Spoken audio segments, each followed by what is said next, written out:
insomma questo è un segno che non ci lascia così senza pensieri, perché direi che questa è proprio stanotte, l'ultimo vento ha chiesto venia della propria forza. Guarda che roba, guarda cosa ha schiantato, ancora piange, c'è la resina dentro.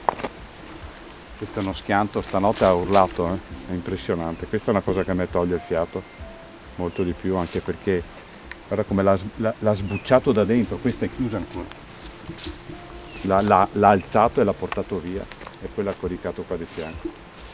Questa è la tensione che ha ancora questa roba qua. Non so. La tensione. Questa ha una tensione, tornerà a essere quello che era, terra.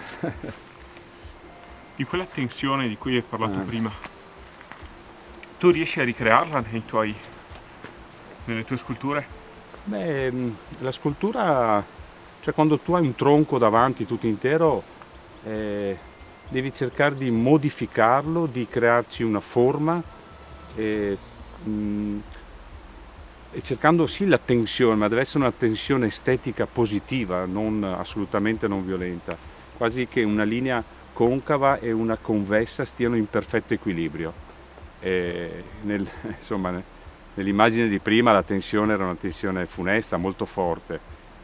Diversamente nella scultura io cerco la morbidezza, cerco la dolcezza, la naturalezza, quella bella, quella di questo sole di oggi, non certo della burrasca di ieri o di quella che ci sarà domani evidentemente. Cerco la morbidezza, ma la morbidezza e la bellezza è anche tensione. È una tensione positiva che io amo molto, è quella che cerco. Un giorno uno mi disse: ma allora lei è il lupo? No, magari fossi il lupo. Io discendo dalla scimmia nel bene e nel male, e non sono animali spesso così simpatici, sono molto dispettosi, egoisti, gelosi. Intravedo nel lupo una guida, e a volte purtroppo non si vedono, e forse è il grande fascino del lupo che non si fanno vedere, ma ci sono, li abbiamo qua intorno, ma li abbiamo veramente qua intorno. Forse questa notte un lupo o due lupi hanno attraversato questo sentiero, hanno passato quel ponticello di legno, il fiume, il torrente, e sono saliti, chissà.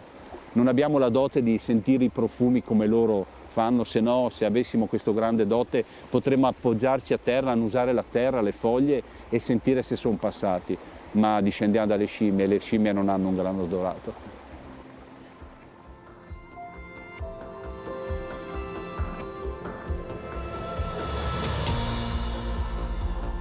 Il lupo ha un grande talento, è quello che sa stare da solo. Vedi tanti libri scritti e concetti sul lupo solitario, ma il grande talento è quello di cercare la famiglia, il branco, come dicono gli etologi, e saper stare in quel branco, così come noi. Ecco perché noi ammiriamo e siamo in qualche modo legati, affascinati dal lupo, perché abbiamo questa similitudine, sappiamo stare da solo, non tutti evidentemente, però sicuramente abbiamo bisogno della famiglia, che è fatta di amici, di familiari, di figli, nonni, parenti, compagni, compagne.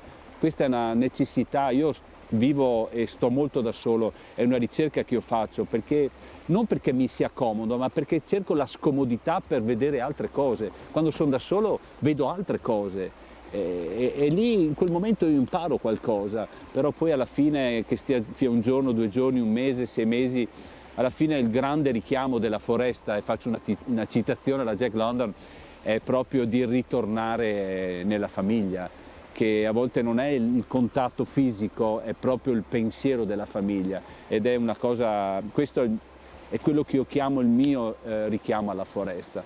Ogni volta che togliamo qualcosa da un volume, che sia marmo, pietra, che sia legno, ogni volta che tolgo una fetta di qualcosa, devo sempre pensare dove andrò a togliere un'altra fetta, o paradossalmente a quello che rimane.